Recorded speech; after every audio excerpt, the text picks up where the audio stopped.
listen, gangsta. Listen.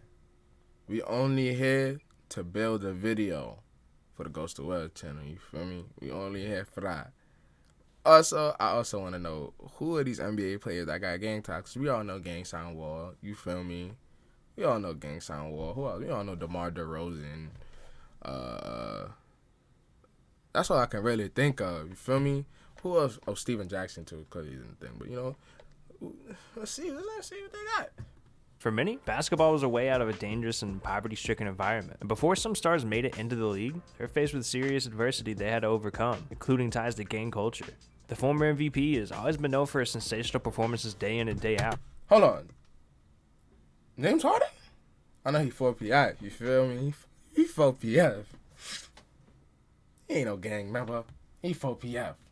Mostly known for his coveted step-back three. Harden's been lighting up the scoreboard for years. Now, a lot of people don't remember this, but just a few years back, Harden was seen throwing up gang signs during an NBA game. Years back, when James Harden was playing against the San Antonio Spurs, Harden was running up and down the court, throwing up hand signs that a lot of people think he was claiming to be a Blood. During the early part of his career, James Harden grew up and played basketball in Lakewood, California. The Bloods were founded in the early 1960s, located in Los Angeles, California. The Bloods are infamously known for trying to recruit young African Americans to the gang whenever they get a chance. The street gang was known for making a problem in the streets and making money by whatever means necessary, from selling guns to drugs. Blood members identify those.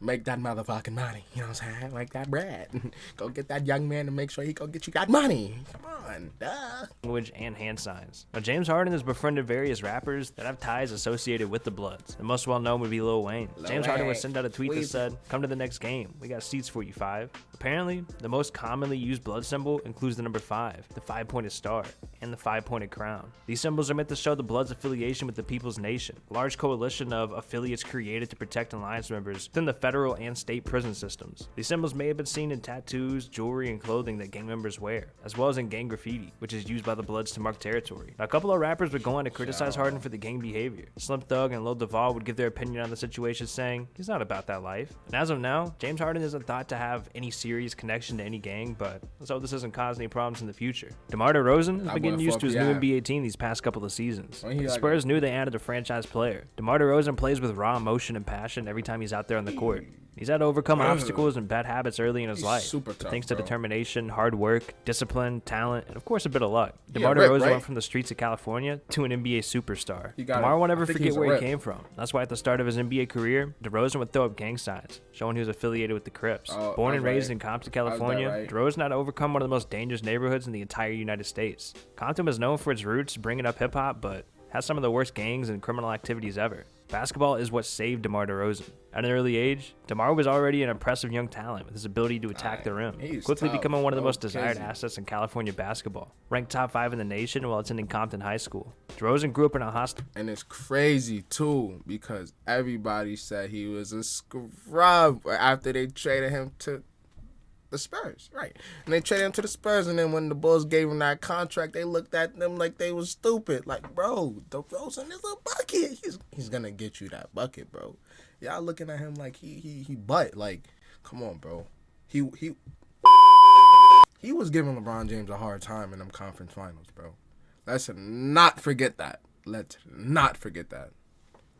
Style environment, with several members of his family shot dead in the proximities of his own house.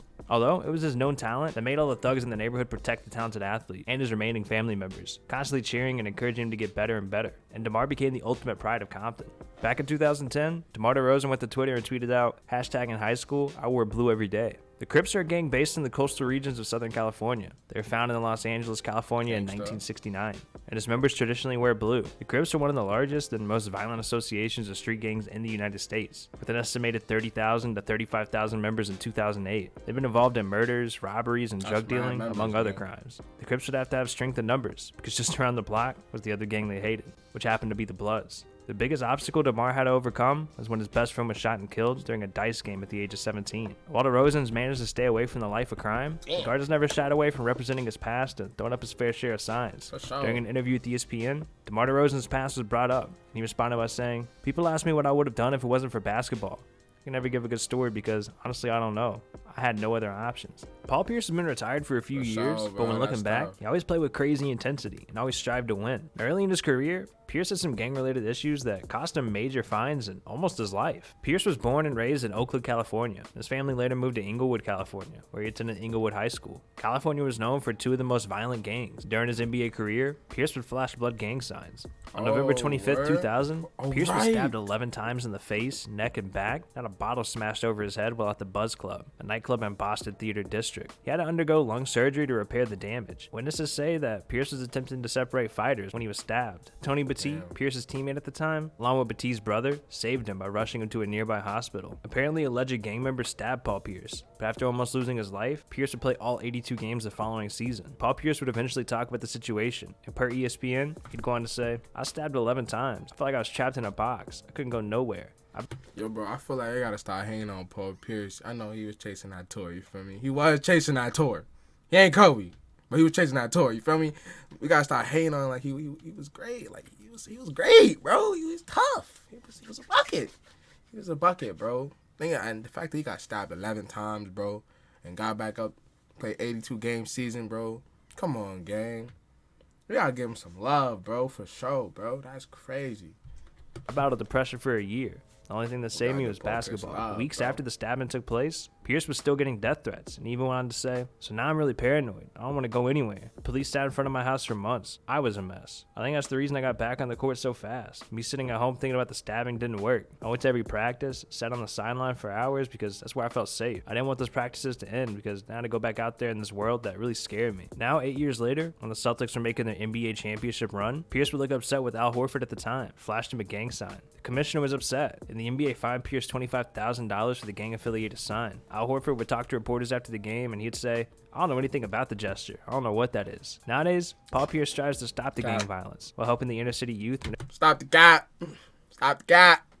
whenever he gets a chance. Steven Jackson played for 9 different NBA teams during his NBA career. Jackson was mostly known for his performance during the 2003 NBA season, where he won his only NBA championship with the San Antonio Spurs. Retirement has been good to Jackson, but before achieving the NBA, Steven was growing up around gangs. Jackson's one of the few athletes who openly admit to having gang ties and has been involved since he was just 9 years old. Fights, drugs, and death were part of growing up in his neighborhood. It definitely made an impact on his life. He lost his brother when he was just 15 years old because he was beaten to death.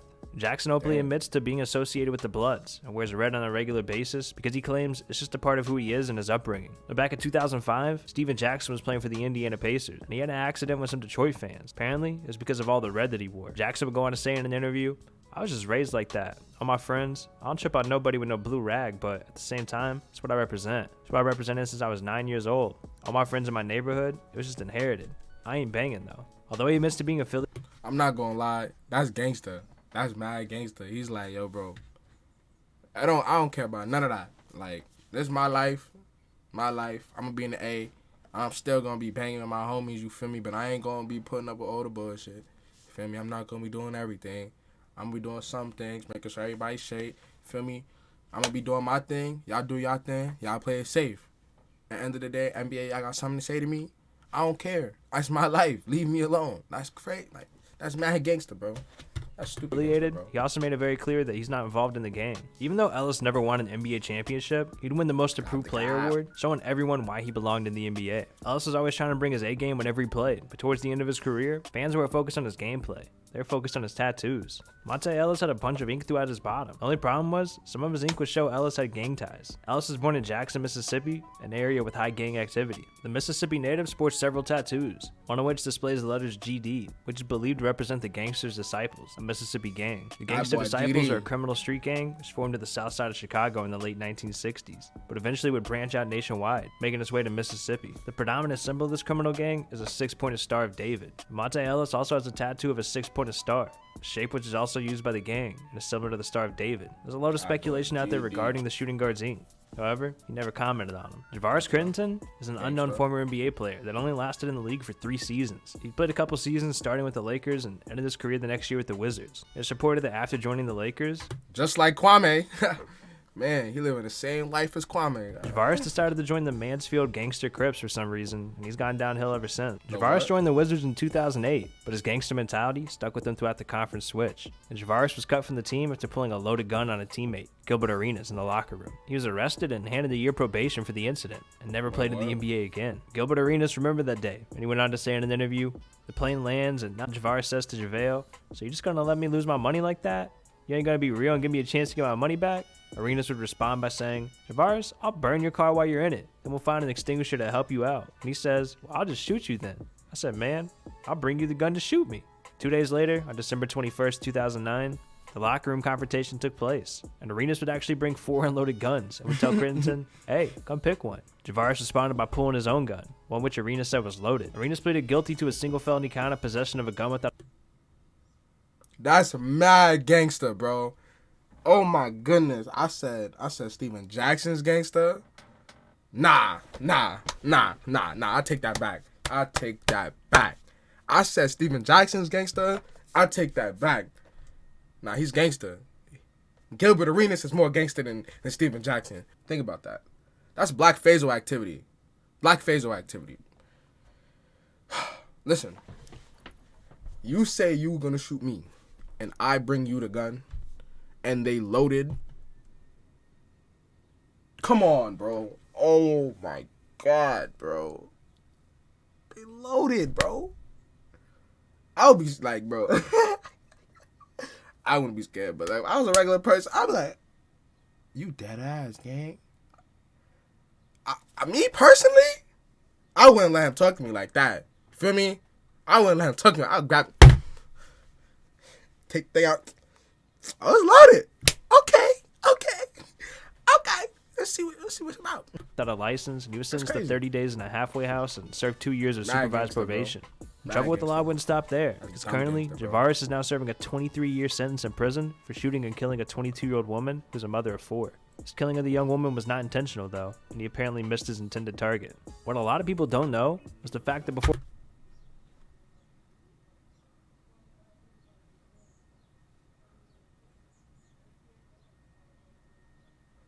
That took a turn.